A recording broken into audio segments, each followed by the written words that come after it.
Okay, ready to get a little quantum. Always. Today, we're going deep, really deep, into the world of quantum mechanics. That's right.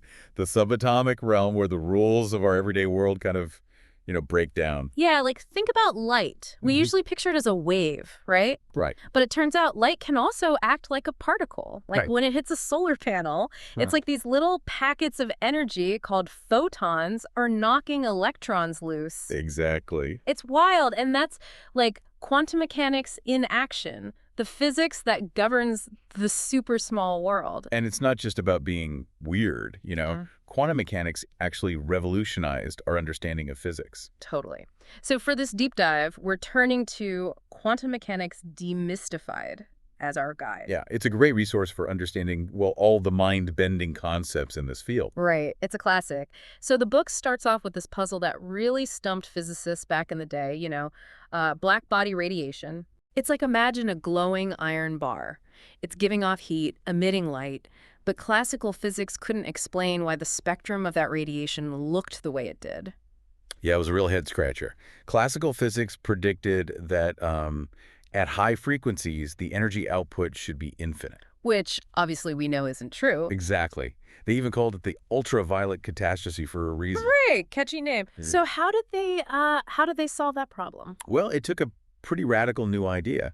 Max Planck, a physicist at the time, proposed that energy isn't this smooth, continuous flow. Okay. Like imagine pouring water from a pitcher, it just flows continuously. But Planck said, no, energy is quantized. It comes in these tiny, discrete packets, like little bundles. So it's not a continuous stream. It's like energy has a minimum order quantity or something. That's a good way to think about it. Like, you can't buy half an apple, you got to buy a whole apple. Okay, makes sense. Yeah, And he came up with a formula for this, right? he did. It's actually pretty simple. E equals h times nu. Okay. And just for those who aren't fluent in physics, what does that all mean? Sure, so E is energy, Yeah. h is Planck's constant. It's just this tiny number, and nu is the frequency of the radiation. Got it. So, okay, it's a simple formula, but why is it such a big deal? Well, for a couple of reasons. First, it actually worked. Planck's formula successfully predicted the observed blackbody radiation spectrum. Oh, so no more catastrophe. Exactly.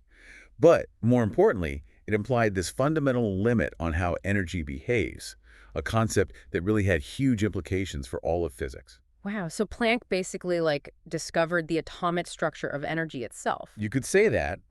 He opened up this whole new way of thinking about energy, and it really shook the foundations of classical physics. Yeah, no kidding. Okay, so things are already getting pretty wild. But then Einstein comes along and he takes this idea of quantized energy and he uses it to explain the photoelectric effect.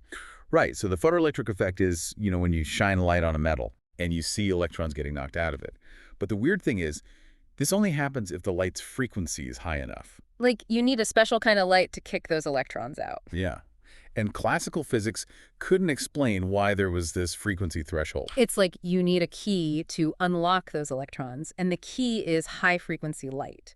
So what was Einstein's brilliant insight? Well, he basically said, hey, maybe light isn't just a wave, maybe it's also made up of these tiny packets of energy, Okay. which he called photons. And each photon carries a specific amount of energy determined by its frequency. So only the photons with enough energy, those with high enough frequency, can knock those electrons out of the metal. So a beam of light is less like a continuous wave and more like a stream of these tiny energy bullets. A perfect analogy. And it's only the high-energy bullets that can, like, knock those electrons out. Exactly. So it's like light can be a wave sometimes and a particle other times. Well, that's the mind-bending thing about quantum mechanics. We have all this experimental evidence that light has this dual nature. Okay, so it's not just light that's acting all weird, right? You're catching on. The strange behavior of light was just the beginning. Hold on. You're telling me this wave-particle duality thing, it gets even weirder. Oh, yeah. Much weirder. Mhm. Remember how we talked about atoms Yeah, and how classical physics predicted they should just collapse? right, because the electrons should spiral into the nucleus? Exactly. Which would be a little problematic for the existence of, well, everything. Yeah, that wouldn't be good. So what's the quantum fix for that? Well, that's where Niels Bohr steps in. He proposed that electrons don't just orbit the nucleus randomly. They occupy these specific quantized energy levels. So instead of just spiraling inward, they're kind of like stuck on these energy highways? That's a good way to put it. Hmm. And they can only exist on certain exits, not just anywhere along the highway. Okay. Yeah. So even within the atom, energy is quantized. It's like everywhere. Exactly. And this explains why atoms are stable. The electrons can't just spiral inward because they're confined to these specific energy levels. Okay, that makes sense. But I have a question. You mentioned that light can be emitted and absorbed. How did that fit into this picture of electrons on these energy highways? That's a great question. And it brings us back to those packets of energy, the photons.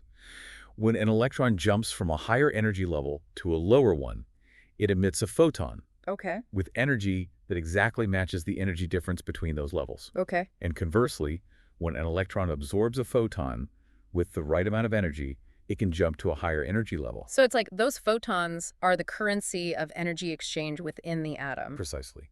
And this explains another mystery that stumped classical physicists, the spectral lines of hydrogen. Right. When you look at the light emitted by hydrogen atoms, you don't see a continuous spectrum.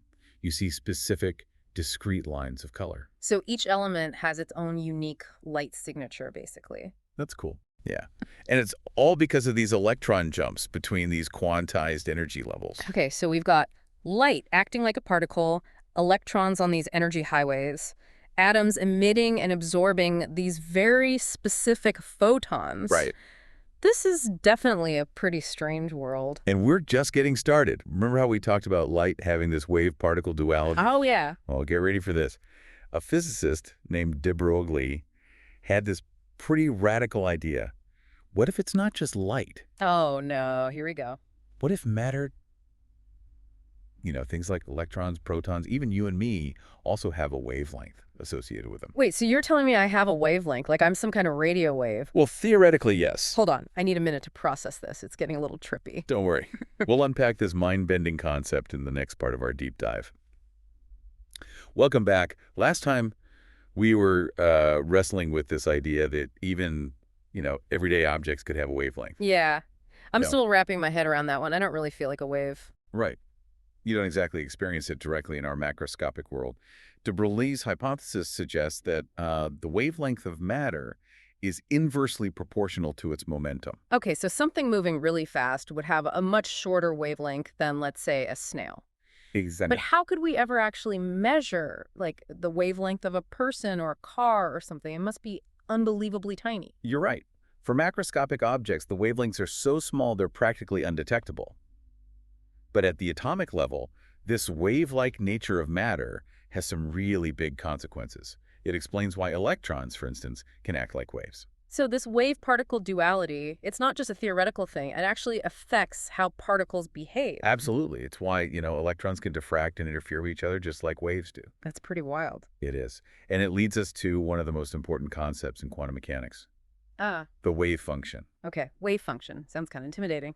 It might sound complicated, but think about it like this. In classical physics, we describe the position of an object with a single point in space, right? Right. Like, here's the ball. It's right here.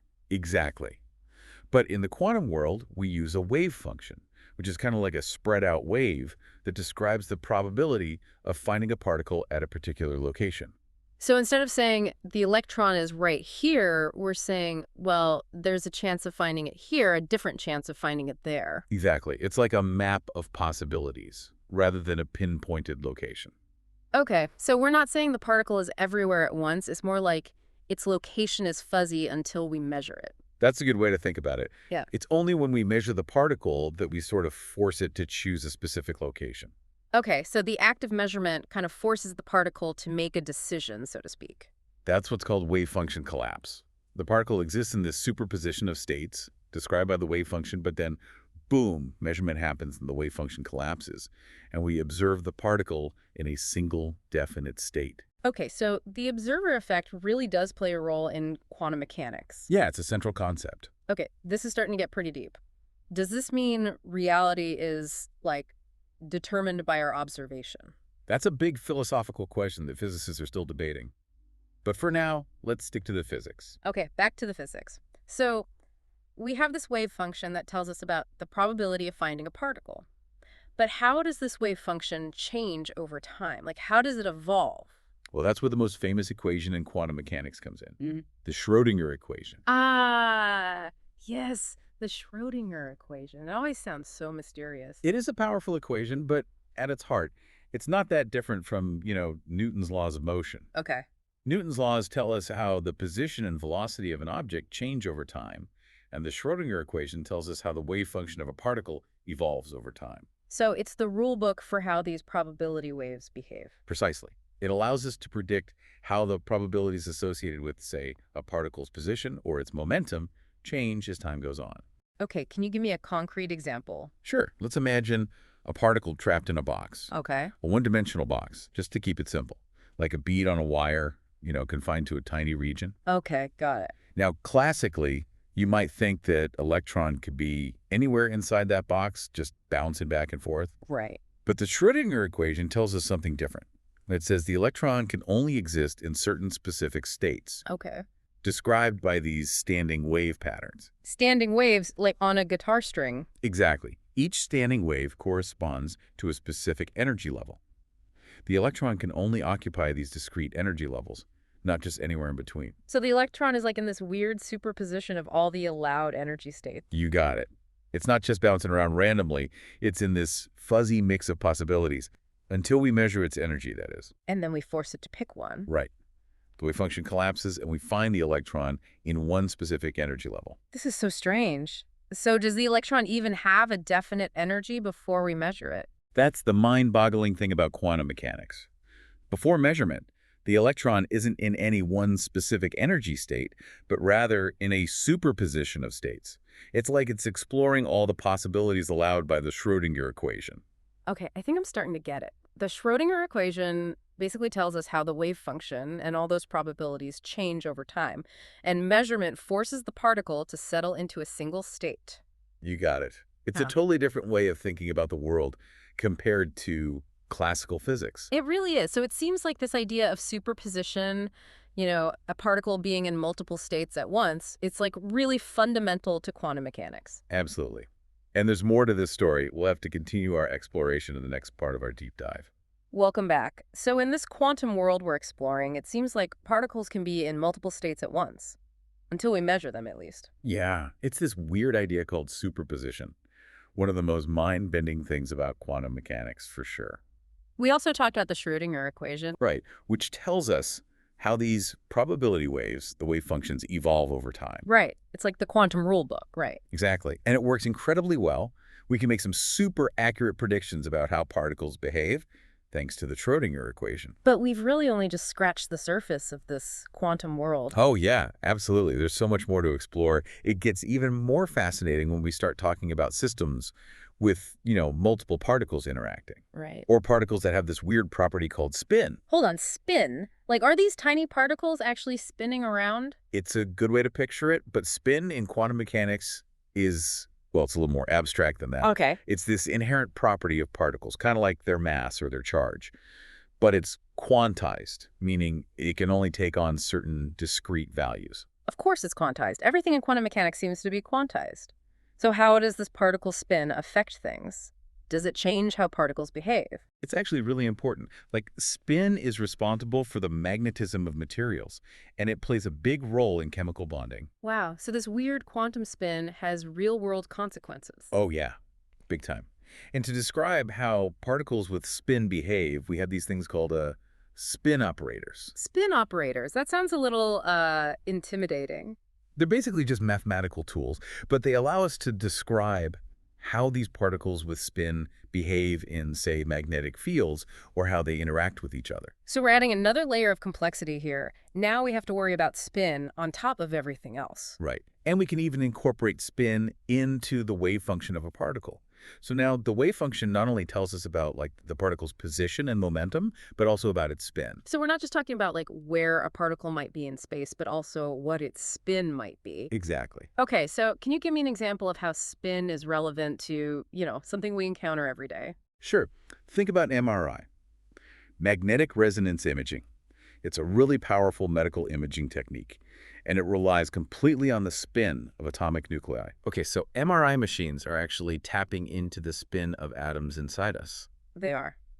Essentially, when you lie inside an MRI machine, you're placed in a strong magnetic field. And this aligns the spins of usually hydrogen nuclei, since those are so common in the body. Okay. And then they apply radio waves, which can flip those spins to a higher energy state. And as those spins relax back to their lower energy state, they emit signals that the MRI machine can detect. So we're like manipulating the spin of atoms with radio waves. That's exactly what's happening. And it allows us to create these incredibly detailed images of the inside of the human body. So those hydrogen nuclei are acting like tiny radio transmitters. Pretty much. That's incredible. It is. And it's a great example of how quantum mechanics, it's not just some abstract theory. It has very real, very tangible applications. Yeah, it really is amazing how all these weird quantum phenomena have such a big impact on our world and on our understanding of the universe. And we've only explored a tiny bit of it. There's just so much more to discover. Quantum entanglement, quantum computing, the mysteries of the quantum vacuum. It's really just the beginning. Well, I definitely feel like I've learned a lot from this deep dive. Me too. It's been a wild ride, and it's clear that quantum mechanics is not just about equations, it's about a fundamentally different way of looking at reality. Thanks for joining us for this deep dive. Who knows what incredible discoveries lie ahead in the quantum realm?